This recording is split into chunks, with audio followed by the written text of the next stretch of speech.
Entrevista.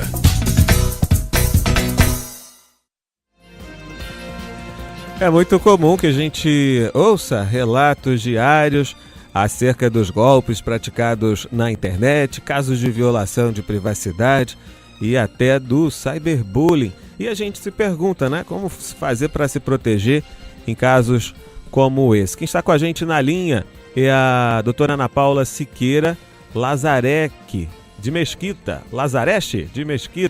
Ela é advogada especializada em direito digital. Doutora Ana Paula, bom dia. Bom dia, Dylan, tudo bem? Prazer conversar com você e com seus ouvintes sobre educação digital. Opa, o prazer é meu. E eu vou começar perguntando a respeito da questão da privacidade. Nós normalmente temos aquela preocupação com relação aos ataques pontuais, né, de eventuais criminosos roubando dados, sequestrando até dados e pedindo resgate por eles, mas eu também fico observando a quantidade de empresas, os proprietários das aplicações, que ficam com dados dos usuários sem ficar muito claro, né, por que aqueles dados estão sendo pedidos, para onde eles estão sendo repassados. Se você faz uma pesquisa, se você conversa, por exemplo, lá no seu e-mail, usando uma ferramenta de mensagem, daqui a pouco uma palavra que você colocou ali para dizer para onde você vai no fim do ano, você começa a receber ofertas de hotéis da região, enfim, pacotes. Quer dizer, são os seus dados sendo utilizados por outras empresas. E aí o que eu pergunto é como que a gente pode avançar no sentido de que o usuário sempre tenha muito claro quais são as informações dele que podem ser acessadas pelas aplicações, né? E para que ele tenha clareza se ele permite ou se não permite a utilizar esses serviços. Perfeito. Isso é uma observação muito importante porque absolutamente nem nós no Brasil, nem em outros lugares, temos o hábito de ler os termos de uso e a política de privacidade dos sites e dos aplicativos que nós baixamos, tá? Então, políticas de uso corretas e legalmente perfeitas, elas explicam se esses dados estão sendo captados, tá? Então, tem alguns sites que eles capturam, né, esses cookies, que são essas informações de tráfego de dados, e da mesma forma os aplicativos, né?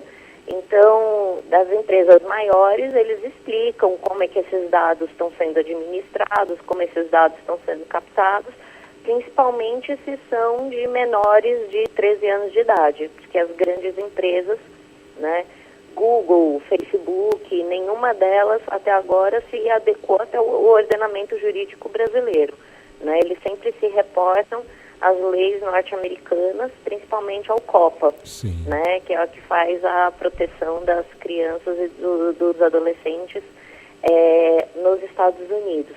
Mas é importante que você leia este termo de uso, antes de mais nada.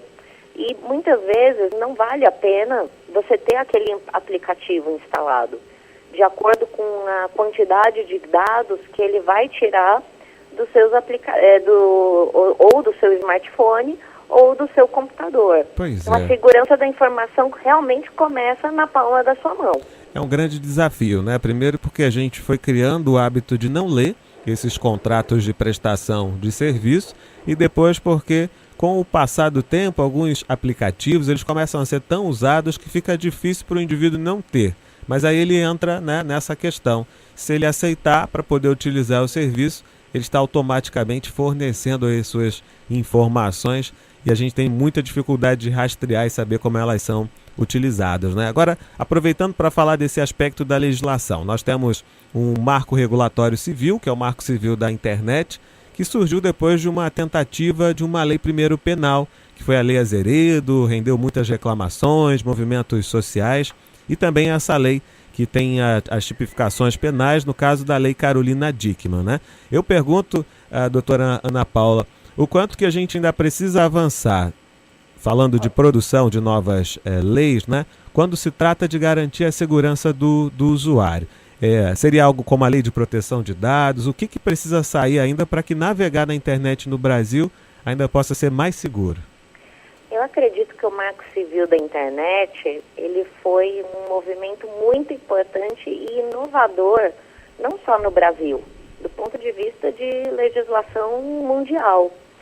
Então, foi o primeiro país que realmente se propôs a colocar uma legislação específica sobre o tema.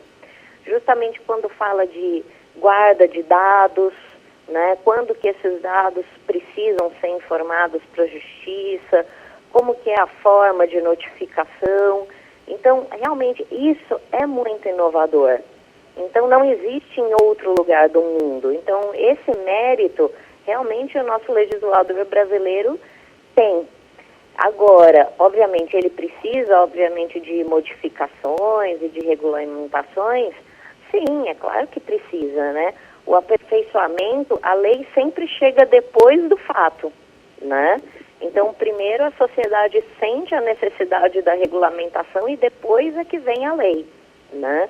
É muito, na história da legislação brasileira, é muito raro de uma lei anteceder ao fato. Então, o que nós precisamos verificar? Como está sendo, precisa ter uma regulamentação melhor, principalmente da captura de dados, né, do armazenamento de dados, né, que é a grande discussão que hoje, né, se tem com o Facebook / WhatsApp, né, do fornecimento de dados para a justiça. Captura, não captura? Como é que tem isso? Como é que isso é informado? Então, até se teve uma audiência pública em relação a isso e, obviamente, até teve o Ministério Público se posicionando, né, sobre como hoje é fácil você utilizar um aplicativo, você conseguir fazer atos preparatórios de crime por meio de um aplicativo, já que esse aplicativo não fornece dados para a justiça. Então, é isso que precisa tá regulamentado de como, né, finalmente vamos superar essa barreira. Muito bem, essa é a doutora Ana Paula Siqueira, trazendo para a gente informações importantes, né? Já que hoje uma parte significativa da nossa vida está nos ambientes digitais, um ambiente que, por padrão, registra tudo que você faz. São as exceções que não são registradas. E aí, quem é que pode acessar esses registros todos para fazer o quê? A polícia pode, né? No caso do Ministério Público Federal, ou as empresas que oferecem as aplicações, a que podem fazer usos indiscriminados dos seus dados. A gente tem uma grande discussão ainda para travar com relação à regulação do ambiente digital e agradecemos a ajuda da doutora Ana Paula nesse sentido. Obrigado pela sua participação, sua atenção com os ouvintes do Revista Brasil e um bom dia. Um bom dia, muito obrigada a você ouvinte, muito obrigada Dylan. Vamos continuar nessa jornada de educação digital, porque só assim a gente vai fazer a internet mais segura e pacífica.